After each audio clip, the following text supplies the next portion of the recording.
Assalamualaikum warahmatullahi wabarakatuh. Alhamdulillah pada saat ini kita bisa bertemu walaupun dalam tatap maya ya.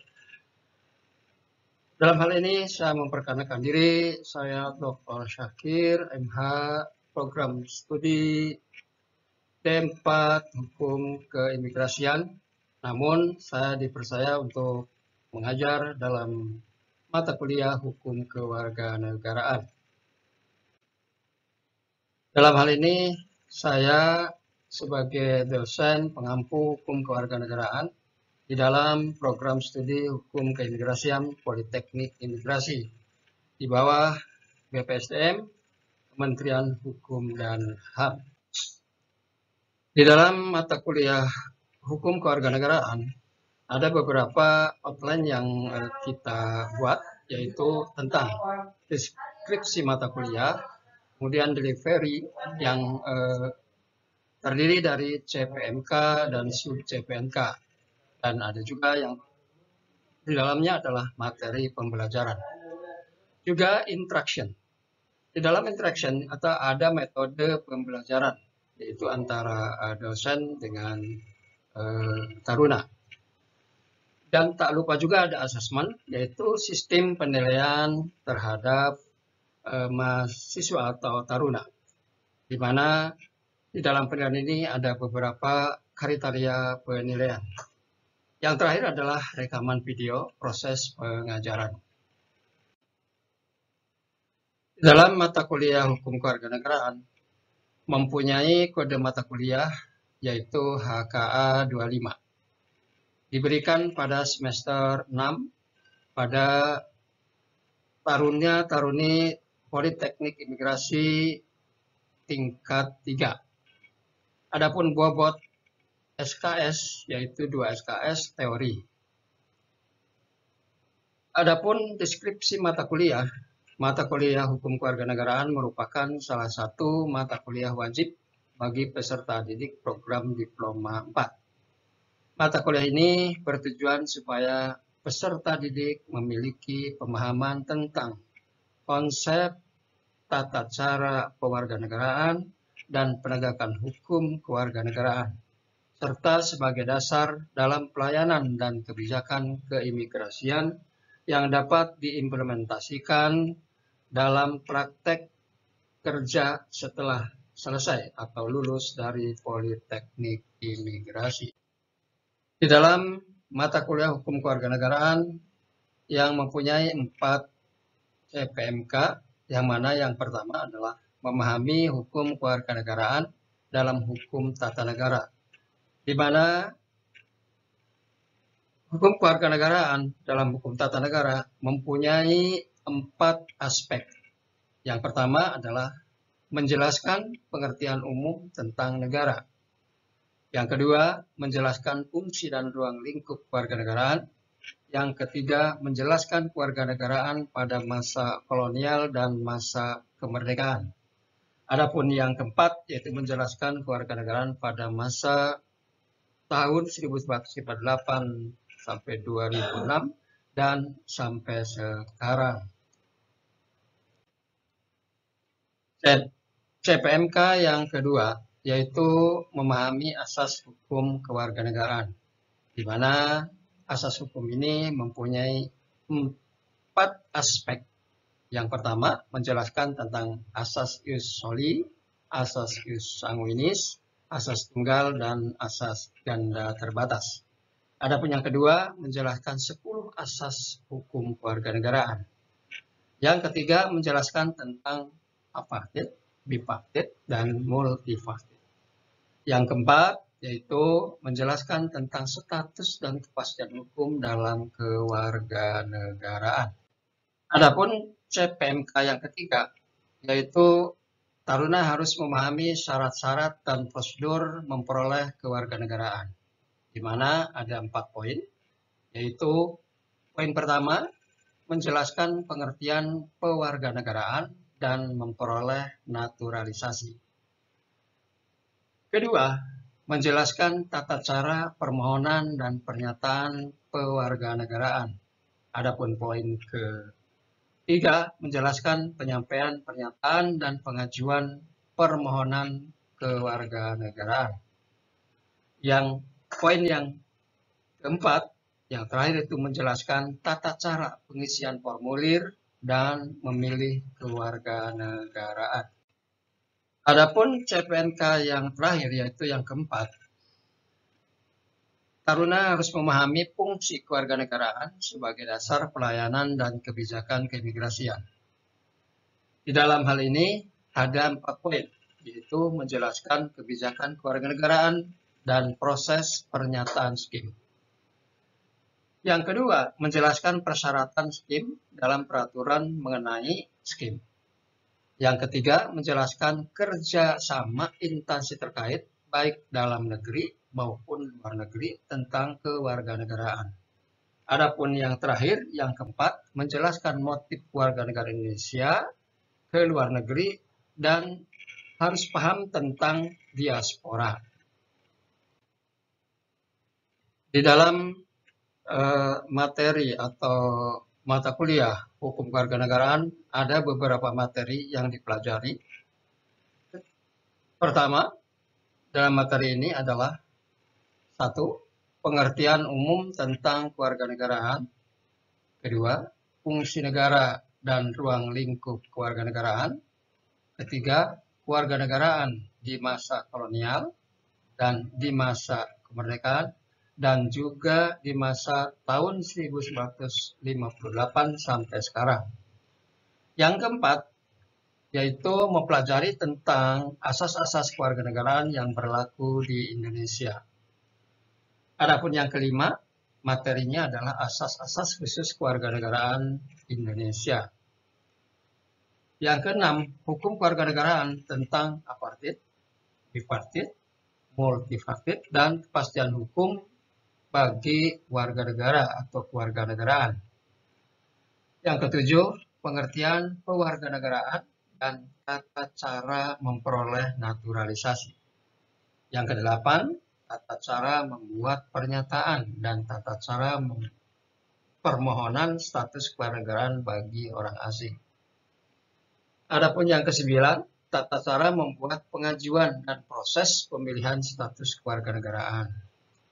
Yang 10, tata cara pelaksanaan pengajuan pernyataan dan pemilihan kewarganegaraan. Yang ke-11, tata cara pengisian formulir, penyampaian permohonan, memilih kewarganegaraan bagi anak berkewarganegaraan ganda. Yang ke-11, peraturan kewarganegaraan dan keimigrasian di dalam persyaratan skim. Yang ke-13, kerjasama instansi terkait dalam dan luar negeri tentang kewarganegaraan. Adapun yang ke-14 yaitu tentang diaspora. Mari kita lanjutkan. Di dalam buku hukum kewarganegaraan ada beberapa referensi yang diambil, terutama adalah tentang peraturan perundang-undangan, di mana peraturan tersebut yang berkaitan dengan kewarganegaraan, yaitu Undang-Undang Nomor 12 Tahun 2006. Dan ada juga Undang-Undang Keimigrasian, yaitu Nomor 6 Tahun 2011, yaitu tentang keimigrasian. Ada beberapa peraturan perundang-undangan yang berkaitan dengan kewarganegaraan dan keimigrasian. Adapun buku yang menjadi referensi yaitu panduan praktis mendapatkan kewarganegaraan yang dikarang oleh Asep Kurnia, yang diterbitkan oleh Gramedia Pustaka Utama, Jakarta pada tahun 2012. Dan ada juga dari Pak Harsono yang berjudul Perkembangan Pengaturan Kewarganegaraan yang diterbitkan di Yogyakarta oleh Liberty pada tahun 1992. Dan ada pakar keimigrasian dan diaspora yang diterbitkan oleh Imam Santoso yang berjudul dengan Diaspora, Globalisasi, Keamanan, dan Keimigrasian yang diterbitkan oleh CP Alphabet Bandung pada tahun 2014.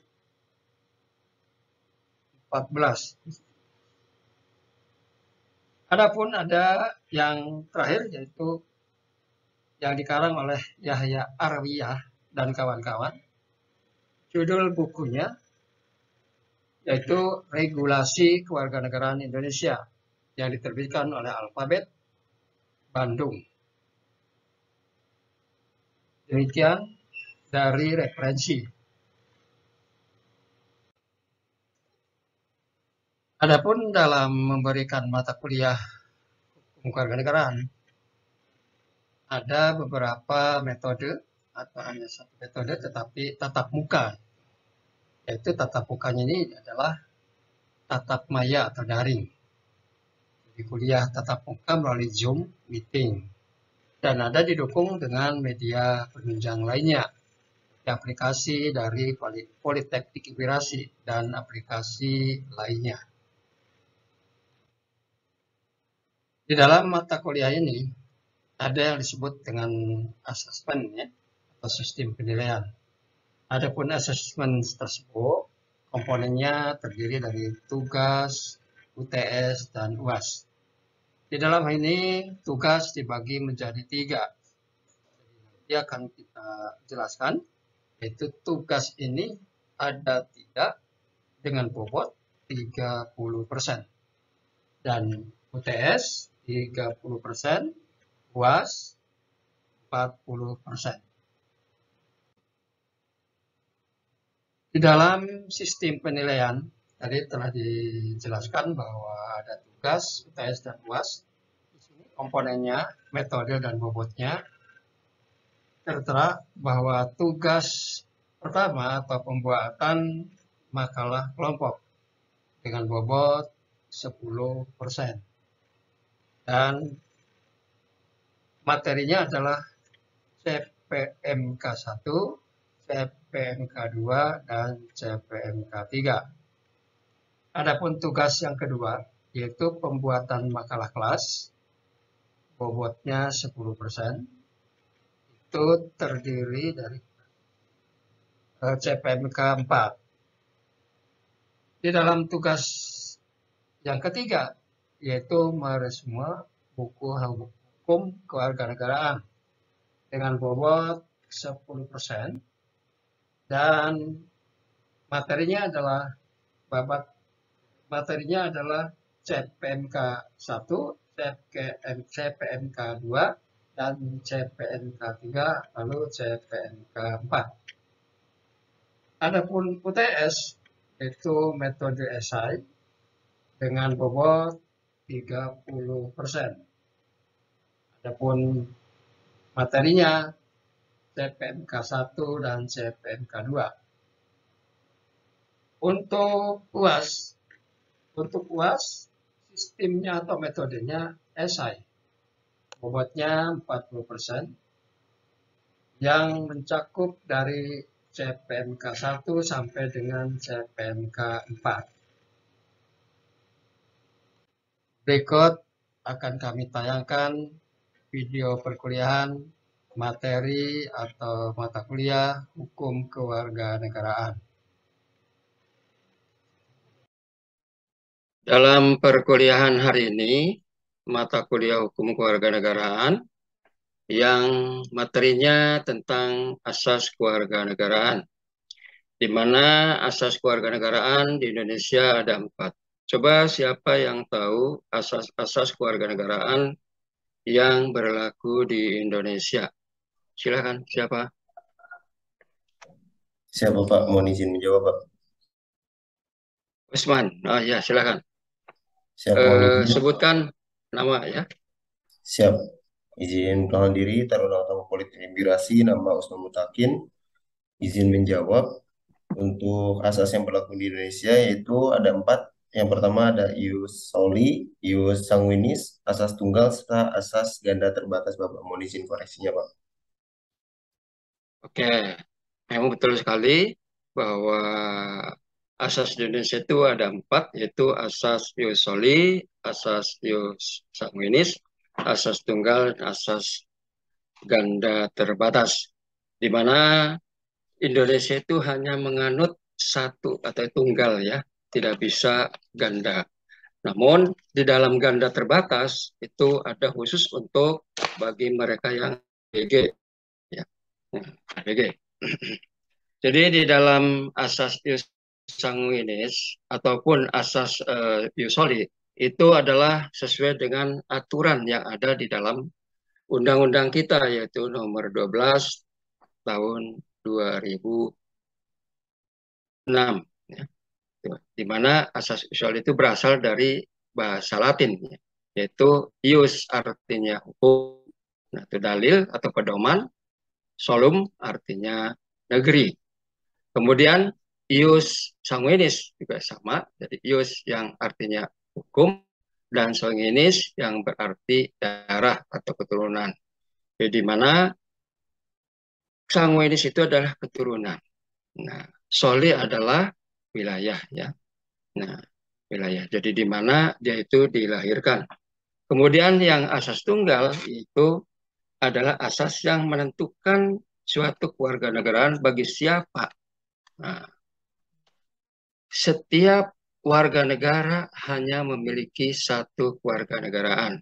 Itu bagi Indonesia. Namun negara-negara lain beberapa ada yang menganut pada dua atau multi ya, multi kewarganegaraan. Adapun ada yang namanya asas kewarganegaraan terbatas, di mana adalah asas yang menentukan kewarganegaraan ganda ya, lebih dari satu. Namun ini bagi anak-anak. Nah, itu diatur dalam undang-undang. Jadi kewarganegaraan ini hanya bisa dimiliki ketika masih anak di bawah umur 20 tahun ya. Yaitu tepatnya 18, namun di 18 itu harus memilih salah satu dari kewarganegaraan. Itu. Kemudian ada beberapa asas yang biasanya yang disebut dengan asas kepentingan atau asas khusus. Nah, sampai di sini siapa yang mau bertanya?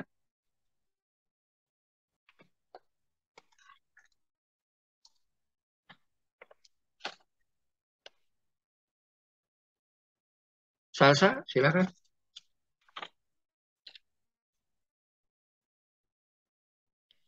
Atau siapa? Saya Bapak, mohon izin bertanya Bapak.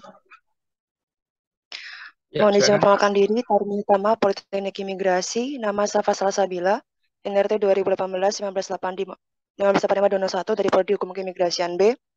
Mohon izin bertanya Bapak, tadi Bapak sudah menjelaskan bahwasannya terdapat asas-asas kewarganegaraan di Indonesia ya Bapak. Mohon izin bertanya, masih ada yang belum saya pahami Bapak, bahwasannya apa yang dimaksud dengan asas publikasi Bapak? Siap, terima kasih Pak. Oke, terima kasih atas pertanyaannya ya. Jadi kita mempunyai asas kewarganegaraan khusus, di mana ada asas kepentingan nasional, ada asas perlindungan maksimum, dan ada asas persamaan, dan ada juga asas substantif ya. Kemudian asas non-diskriminasi. Dan yang ke-9 itu ada asas pengakuan dan penghormatan terhadap hak asasi manusia. Dan juga ada yang disebut dengan asas keterbukaan. Itu di dalam asas khusus ya. Di mana tadi ditanyakan tentang adanya asas publikasi.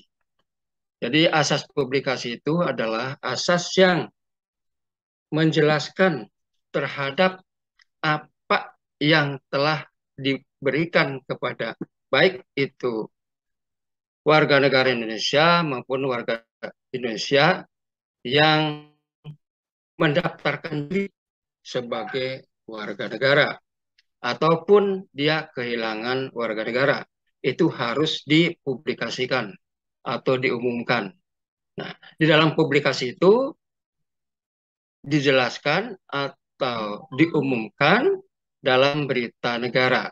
Biasanya masyarakat tidak tahu bahwa siapa itu, nah, warga negara mana. Nah, contohnya di sini Imam Irfan Bardin ya. Contohnya di sini Barbadi. Di Irfan Bardin itu memang dia itu orang luar dari warga negaraan asing. Namun karena dia dibutuhkan untuk kita, nah untuk kita ya.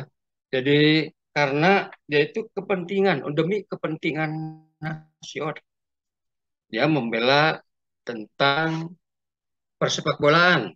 Nah itu jadi kepada saudara Imam Bardin, Irfan Bardin itu diberikan satu warga negaraan. Setelah mendapatkan harus diumumkan. Maka dari itu, jadi permohonan yang telah masuk kepada negara kita sesuai dengan persyaratan-persyaratan yang ada, dia diberikan suatu kewarganegaraan, di mana kewarganegaraan asing menjadi kewarganegaraan kita, yaitu Indonesia. Itu ya. Nah, jadi contohnya Irfan Bardin. Kemudian siapa lagi yang tahu tentang syarat-syarat permohonan kewarganegaraan melalui naturalisasi? Karena tadi Irfan Bardin adalah permohonan kewarganegaraan melalui naturalisasi. Dan siapa yang bisa menjelaskan? Ihsan, bisa menjelaskan, Ihsan? Siap, izin Bapak untuk syarat dari warga negaraan melalui naturalisasi. Ini yang pertama, saat mengajukan permohonan, minimal orang tersebut sudah berada di wilayah Indonesia selama 5 tahun berturut-turut ataupun 10 tahun tidak berturut-turut.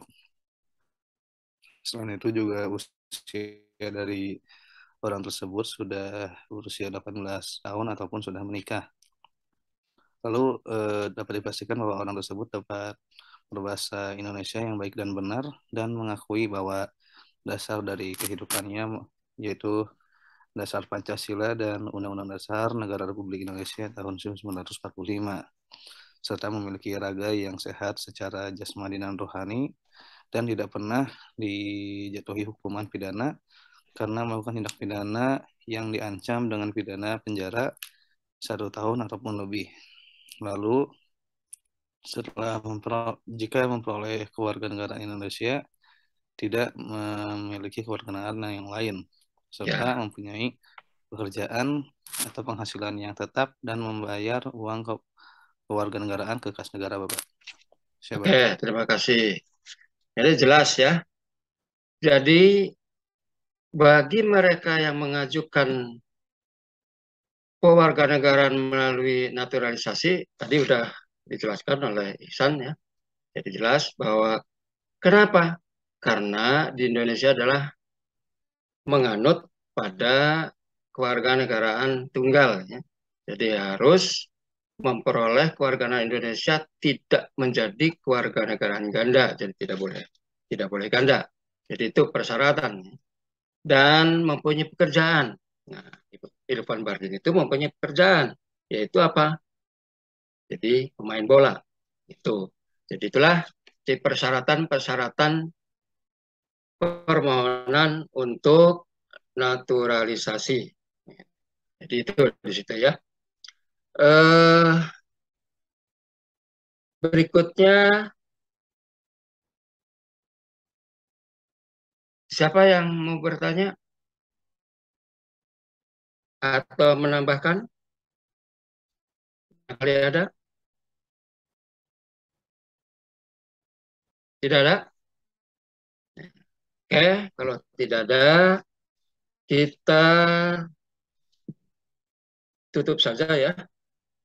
Karena memang tadi kita sudah menjelaskan cukup panjang lebar tentang hukum kewarganegaraan di Indonesia. Jadi itulah yang saya dapat sampaikan untuk pertemuan perkuliahan hari ini. Mudah-mudahan materi ini bisa dipahami oleh semua taruni dan dapat diimplementasikan di dalam praktek kerja nanti setelah selesai dan lulus dari Politeknik Imigrasi.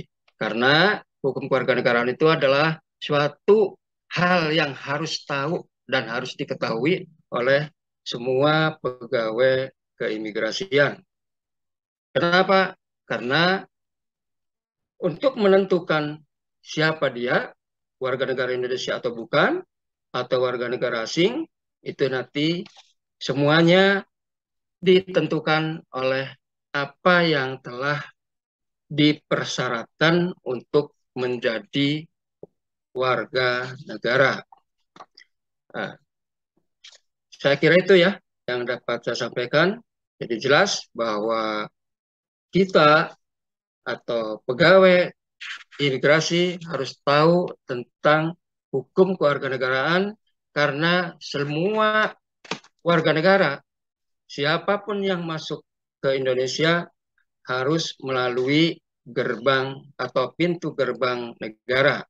Ya, itu dan harus diketahui siapa dia. Oh, warga negara asing.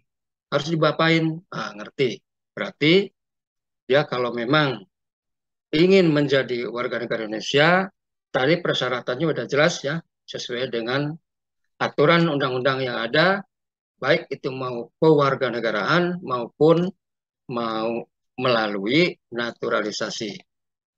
Saya kira itu, saya akhiri sampai di sini. Akhir kalam, Assalamualaikum warahmatullahi wabarakatuh. Tolong siapkan untuk penutup atau doa. Siapa? Silakan, Ketua kelas. Siap, Bapak. Siap. Siap, mohon izin menutup kelas, Bapak. Ya. Izin dosen menyesuaikan, khusus taruna duduk siap, gerak. Mengakhiri pembelajaran hari ini, berdoa, mulai.